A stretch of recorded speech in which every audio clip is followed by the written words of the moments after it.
France is ordered to withdraw its troops from another African country, this time Burkina Faso.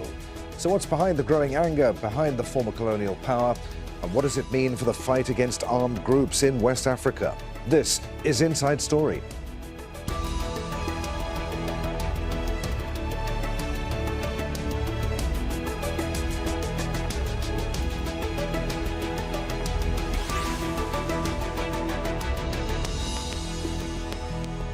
Hello, welcome to the programme. I'm Adrian Finnegan. Burkina Faso's military government has given French troops 1 month to leave the country. That's according to state media. French forces are in the West African nation as part of a campaign to drive out fighters linked to ISIL and Al-Qaeda. The UN estimates that thousands of people have been killed since 2015 and nearly 3 million displaced by violence that's been blamed on armed groups. Demonstrations against the French soldiers' presence have been held in the capital, Ouagadougou. Barbara Angopa reports. Protesters in Burkina Faso have been demanding France withdraw its troops from their country. They say the former colonial power has failed to protect them from armed groups. If France was our partner, it was supposed to help us fight against terrorism. But since 2016, there has been no change. We think France doesn't deserve Burkina Faso's trust. Now its military rulers have reportedly suspended the 2018 security accord with Paris. They want French troops to leave within a month.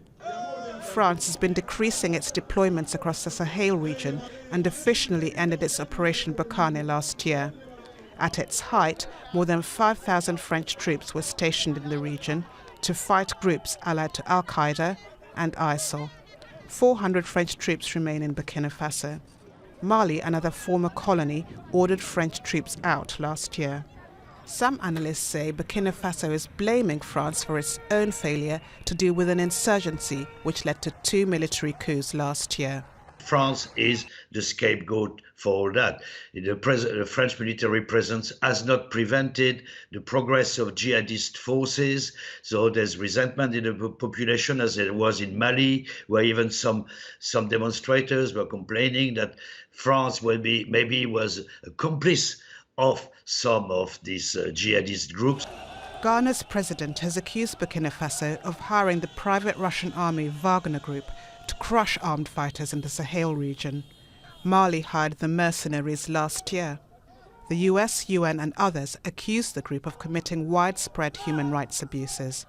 The problem, of course, cannot be blamed on France in any way. But what the governments are saying is they want the ability to choose their preferred security partner.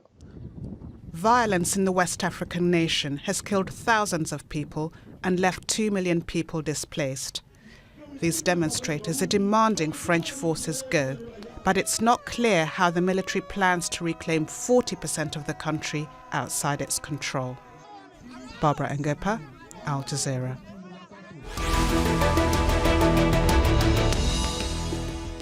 Well, let's discuss all of this with our guests for today's programme. We're joined from Ankara by Ovigwe Egwegu, who you saw in Barbara's report. He's a policy analyst for Development Reimagined and Africa Policy Consultancy. From Paris, we're joined by Niagale Bagayoko, chair of the African Security Sector Network and African Affairs think tank. And from London, Alex Vines, director of the Africa programme at Chatham House. Welcome to you all. Let's start with you, Ovigwe. What's gone wrong in Burkina Faso's relationship with France, and to what extent does it mirror what's happened in Mali? Yeah, I think one of the most important factors to recognize with regards to the relationship with France and former colonial countries or countries once colonized like Mali, Burkina Faso, and CAR is the fact that there is really a serious divergence in terms of approaches to addressing the immediate issue, which is security. And to a large extent, that has played out in all of the countries where we've seen, French troops withdraw from CAR. We saw that in December last year, earlier in the last year. Ovigwe, what do you mean by serious divergence? Well, you only have to look at the fact that there have been coups in this country, and of course we know France and Western partners have very much strongly condemned these coups, and also because when you even look at the coups, the immediate security policy, or at least approach, is to align with a different player, preferred partner, which is Russia. So of course, in the context of the Ukraine war and serious grievances between the West and Russia, it is very much unthinkable to expect that France would want to collaborate with a government that employs the services of Russian mercenaries, or even work directly with this government of Russia. Okay. Niagali, is Burkina Faso blaming France for its own failures in ridding the country of these armed groups? I definitely think that there is a need to have an historical stance on the current situation. In fact, in Burkina Faso, there is a tradition of protection of sovereignty, which is coming from the late leader, Thomas Sankara, and even the president, which was overthrown last year, Roch-Marc Christian Kaboré, was very reluctant to any presence significant on the ground of Burkina Faso. It's important to know also that the Opération Sabre, which is made of special forces from France, has been acted much more outside of Burkina Faso rather than on the Burkinabe soil. And what is happening today is that there has been a growing tendency of civil society organizations on the streets, as well as of public opinion at large, to be very critical towards the French African policy. It is a consequence of what happened in Mali, but it is important not to consider only that it is what is happening today is only the aftermath of the Russian presence in Burkina. Niagara, why the dissatisfaction with the presence of French troops then among civil society, those in civil society? I mean, there's been an accusation that France has been complicit with those that it's meant to be fighting. I mean, how much credence do you give to those allegations? Absolutely. In fact, what happened is that the big Opération Barkhane, which was meant to fight terrorism and, in fact, to neutralize it, has been completely failing from this prospect, and it's been a lot of surprise in the eyes of the African public opinion, as I definitely cannot understand the reason why such a modern and technological army with lots of armament to deploy has been absolutely unable to cope with jihadi insurgencies. And what happened is that there has been a growing trouble in the public opinion, and also lots of plot theories present in France as having itself critiqued terrorism in Western Africa, and as feeding it rather than fighting it. And this kind of plot theories have met a lot of success among civil society, so-called Pan-Africanist organizations, as well as more broadly in the population at large. All right, let's pick up on the point you were making there and put it to Alex Vines in London. Alex, was France up to doing the job in the first place? I mean, given the limited number of troops that it put on the ground, it's not the US. It doesn't have the resources to deploy thousands and thousands of troops. So the context is that throughout Francophone West Africa, and particularly the Sahel, there has been growing ambivalence amongst the populations about the relationship with France. This is nothing new. I saw it 20 years ago when I was working even in Côte d'Ivoire, Ivory Coast, for the United Nations.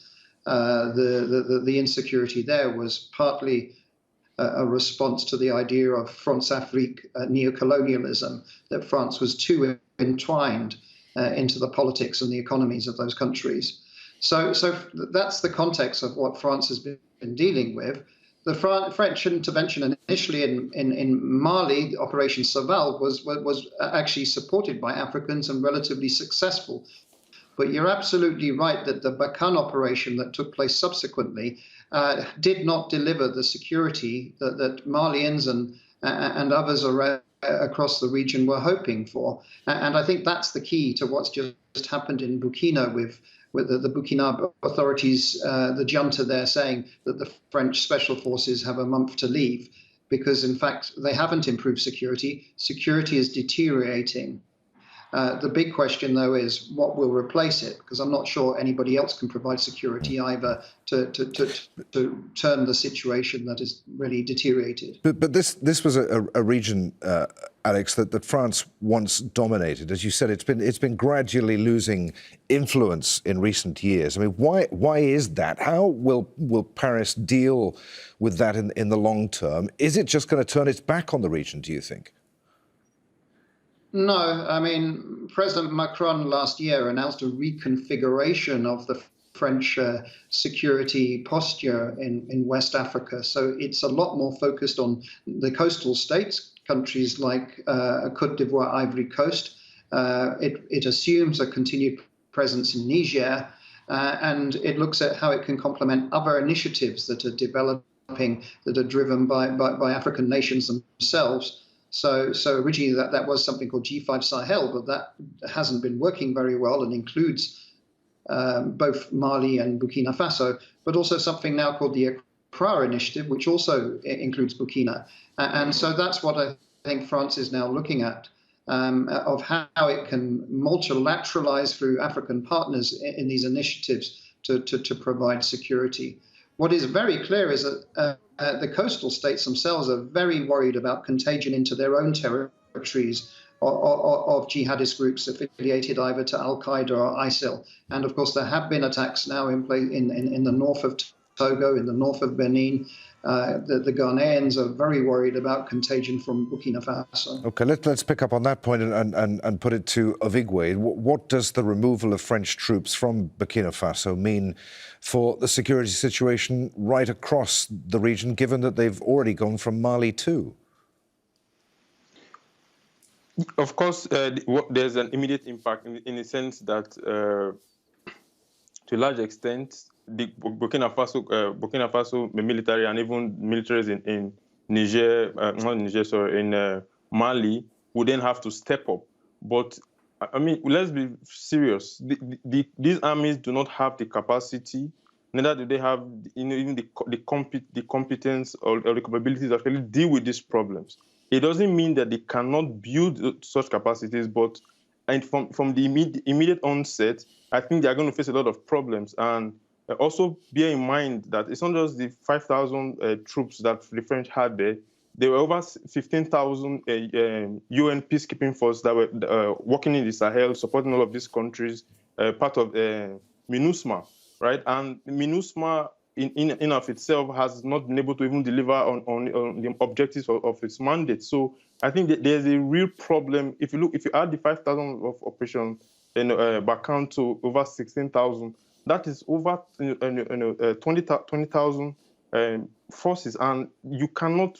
I mean, the Malian army is about 21,000, for instance, right? So it is a huge loss, but that is why it is really important to stress that the new security partnerships that are forming with Russia is just not going to address these problems, because Russia cannot provide neither the scale of military support that is needed. Burkina Faso currently is not in control of 40% of its territory. That is just one country. And I don't see how it is possible for military contractors to be able to work with an army that is poorly equipped, that of course not well trained, to be able to recover these territories in a short period, within the period of time of the urgency that these juntas are proposing. So I think it's going to be very, very challenging, and they have to be very, very careful, because even this security partnership come with real costs, diplomatic costs, financial costs, and that is why there needs to be more thinking with regards to the choices of this partnership. Niegale, how much of a humiliation is this for France? Will the withdrawal of French troops from both Burkina Faso and Mali strengthen the armed groups operating in the region? Will it create, as Ivory Coast's president has said, a security vacuum in the region? I think that, as just explained by my colleague, we cannot consider that France has made any difference on the ground, nor any other international partner. And it is also the case of Russian private security company Wagner, because we can see that, for instance, in Mali, there have been attacks very close to Bamako, only 50 kilometers from the capital. So I'm not sure that it is from an operational point of view that there will be a lot of consequences with the French retreat from Burkina Faso, where we have to remember that the special forces were only around 400 people. So I think what is very important today is to realize that there is a need to develop a very different approach to these questions, including in terms of political perspective to what is happening in the whole Sahel. And it is a fact, an approach which has been developed presently by Niger, which is both working with French troops, having very close relations with Russia and Turkey in terms of armament, but is also trying to develop dialogues with the terrorist groups, including the Islamic States and groups related to Al-Qaeda itself. Let's turn our attention to the presence of Russian mercenaries on the ground in the region. Alex, I'm going to throw a bunch of questions at you here. Who's paying them and why? What's their mandate? What's their legal status? And are they any better at bringing peace and security to the region than the French?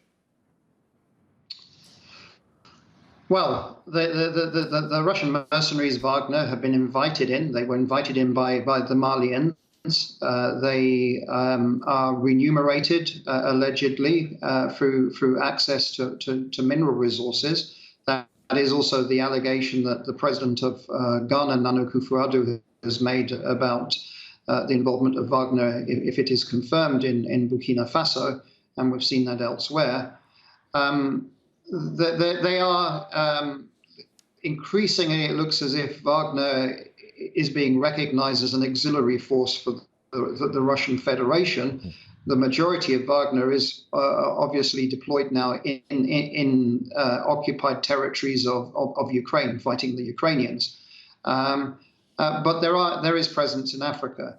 The track record of Wagner in Africa hasn't been spectacular by any means. They abysmally failed in trying to provide security along the East African coast in the province of Cabo Delgado in late 2019. They have provided a Praetorian Guard situation of security for the presidency in the Central African Republic. And as both your other speakers have alluded to, they haven't provided improved security in Mali, and I'm very doubtful that they're going to be able to do that also in Burkina Faso. In fact, I think what we'll see is further fragmentation in both Mali and in Burkina Faso of the military juntas, because at the end of the day, the drivers here are about improved security. It's clear to me, as your previous speaker said, that the solution here isn't private military companies, but it is about finding dialogue and finding internal settlements. What you have here basically are regimes based around capital cities, which have increasingly got disenfranchised with the rest of their countries. And there lies the big problem that Mali and Burkina Faso increasingly have illegitimized administrations that are just in control of the capital cities and are having great difficulty in providing security beyond them. Ovigwe, why is Russia currently seen as a better partner in the region than France? What's in it for Russia? What's its strategy in the region? Well, I think Russia definitely is applying private military diplomacy in its bid to build relationship with African countries. You have to also look at its current adventures in Africa in the context of its own global standing, right? And we know, of course, that Russia is trying to boost its image and trying to reconnect and build allies, or at least have some form of partnerships to show that it is not isolated. So, of course, this is part of its effort and why its geostrategy has changed. Even as we speak right now, the Russian foreign minister is in South Africa, for instance, right? And that is the second visit in 9 months. So it shows there's a lot of focus on the region, but specifically in the countries in question, former French colonies. I think it is clear that one of the reasons why these juntas or government, in the case of CAR, prefer Russia is the fact that Russia can provide regime security. Okay. And that regime security has to be understood as a very small solution in a very large problem, because these countries don't have way more than regime security problem. They have national security issues that they need to address, and that is therein lies the nub. It really, isn't it, Nirgali? It's this regime security. I mean, inviting mercenaries in to provide security, that's the UN's job, isn't it? I mean, what are the implications of all of this for the UN and its peacekeepers who are on the ground there? I'm not sure that the situation we can see in the Central African Republic, where indeed Wagner's troops are protecting the government, is exactly the same in Mali. In Mali, you cannot see troops or contractors from Wagner in the capital. They are mainly deployed in the central part of the country, around Mopti and Douentza circles. And in Burkina, as regards the relations with the UN, in the Central African Republic, yes, it seems that there has been a kind of collaboration initially, but it is definitely not the case in Mali. In Burkina Faso, you do not have any UN deployment. But what is happening in Mali, and which is also very likely to happen in Burkina Faso, is the role of self-defense militias, which have been growing in terms of importance. And we can see that in Mali, in central Mali, Wagner troops, together with the Malian military, are closely cooperating with those local militias. And one of the options which is presently developed by the military government in Burkina Faso is precisely to support and to strengthen those kind of forces. So we could see a new kind of agreement between troops from Russia and those local militias. Okay, I'm sorry to cut you off, but time is against us here. I want to put one more question to Alex, and we haven't really talked about the groups operating on the ground. Alex, why are these armed groups so focused right now on the Sahel region, and why isn't the US in particular interested in chasing them out like it did in Iraq and Syria? So the US has been involved in the Sahel, and it trained up militaries in the region, a number who have staged coups. And so the US... but it's not to the extent that it has in Iraq and Syria, for instance.